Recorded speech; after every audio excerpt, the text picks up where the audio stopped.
Memiliki anak kembar merupakan anugerah tersendiri bagi beberapa orang tua. Ada yang gembira sekali menerima kabar tersebut, namun ada juga yang panik karena akan menghadapi dua anak sekaligus. Nah, bagi Anda yang memiliki anak kembar atau saudara kembar, mungkin sering mendengar mitos-mitos yang ada seputar anak kembar. Apakah mitos itu benar terjadi?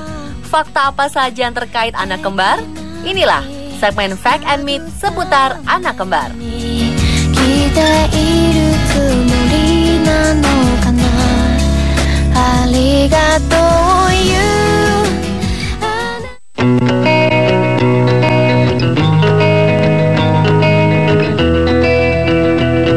Masyarakat di beberapa daerah memiliki mitos bahwa anak kembar yang keluar lebih dulu dari rahim ibunya adalah adiknya, bukan kakaknya.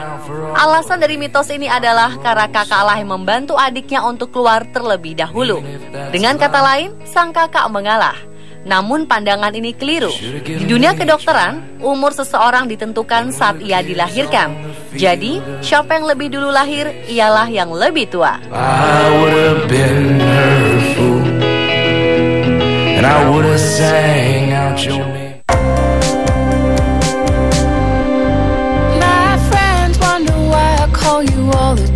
Ada mitos yang berkembang bahwa anak kembar tidak boleh ditempatkan di kelas yang sama.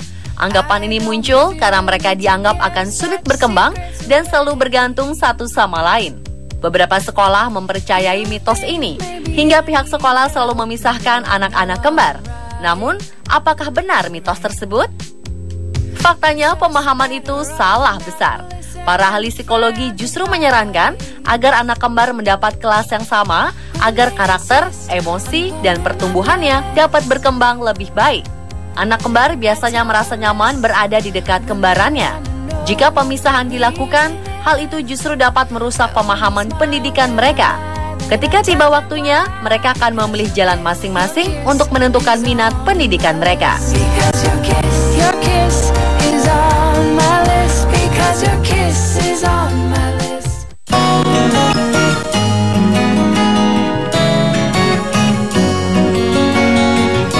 Mitos tentang anak kembar yang berkembang selanjutnya adalah jika salah satu anak kembar sakit, saudara kembarnya pasti sakit juga karena mempunyai kemampuan telepati. Mitos ini memang sering terjadi pada anak kembar. Terkadang di tempat yang berbeda pun anak kembar bisa sama-sama sakit atau jarak sakitnya hampir berdekatan. Misalnya, salah satu sakit hari ini, seminggu kemudian saudaranya sakit lagi. Para dokter dan ahli kesehatan menyimpulkan bahwa keadaan ini memang wajar karena hubungan emosional anak kembar sangat kuat. Sejak di dalam kandungan, mereka selalu berdampingan. Inilah yang membuat mereka bisa merasakan hal yang sama dengan yang dialami saudaranya. Namun tak hanya anak kembar, hal ini juga bisa terjadi pada suami istri. Hubungan emosional yang dekat membuat mereka merasakan sakit yang sama dengan yang dirasakan pasangannya. Penyebab lain mengapa anak kembar selalu sakit berdekatan karena mereka biasanya ditempatkan dalam satu kamar. Jika yang satu sakit, bisa jadi yang lain tertular dari udara yang sama karena satu kamar.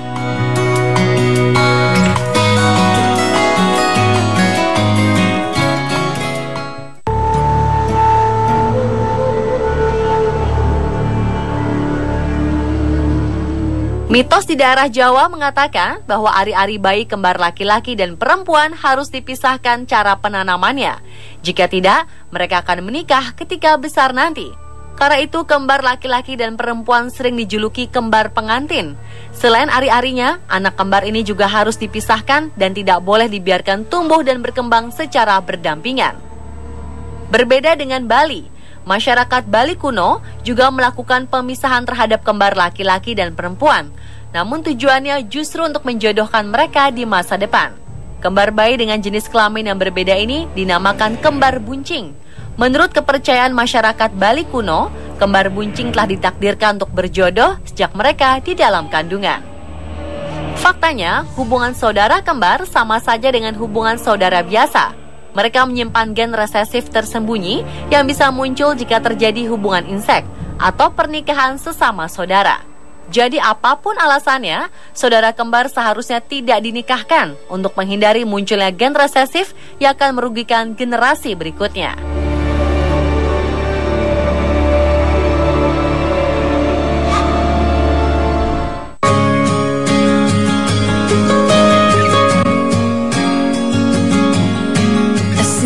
Komitmen untuk memberikan ASI eksklusif memang penuh tantangan, terlebih jika harus menyusui bayi kembar. Sejak dahulu, bayi kembar memang disarankan untuk berikan susu tambahan karena mengingat ibu mereka hanya satu.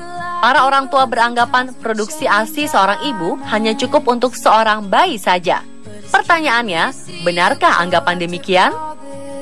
Faktanya, mitos itu sama sekali tidak benar. Produksi ASI seorang ibu disesuaikan dengan kebutuhan anaknya. Semakin sering sang ibu mengeluarkan ASI, semakin banyak ASI yang akan diproduksi. Namun yang terjadi kadang sang ibu merasa tidak percaya diri dengan kemampuannya sendiri, ditambah lagi tidak ada dukungan dari orang-orang sekitar. Pemberian ASI eksklusif pada bayi kembar memang membutuhkan energi yang ekstra, dan sang ibu harus mendapat bantuan dari orang lain, bisa suami ataupun saudara yang lain. Ibu bisa menyusui kedua anak sekaligus tanpa membuat anak lainnya menunggu dan akhirnya menangis. Teknik menyusui dua anak sekaligus inilah yang harus dibantu. Intinya, ASI eksklusif masih bisa dilakukan oleh ibu pemilik bayi kembar.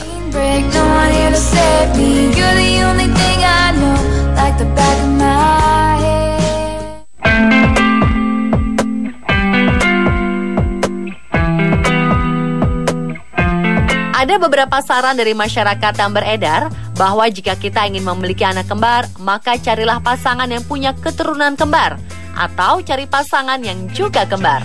Ini memang ada benarnya. Peluang untuk anak kembar memang bisa dipengaruhi dari gen kembar pada diri orang tuanya.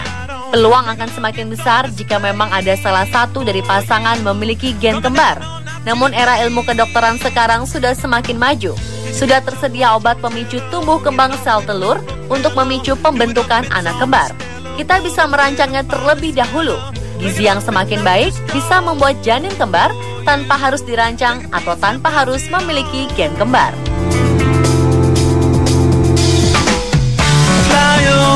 Pemirsa, itulah beberapa mitos dan fakta tentang anak kembar. Semoga tayangan ini bisa memperbaiki pemahaman seputar anak kembar ya. We'll find a place together, fly.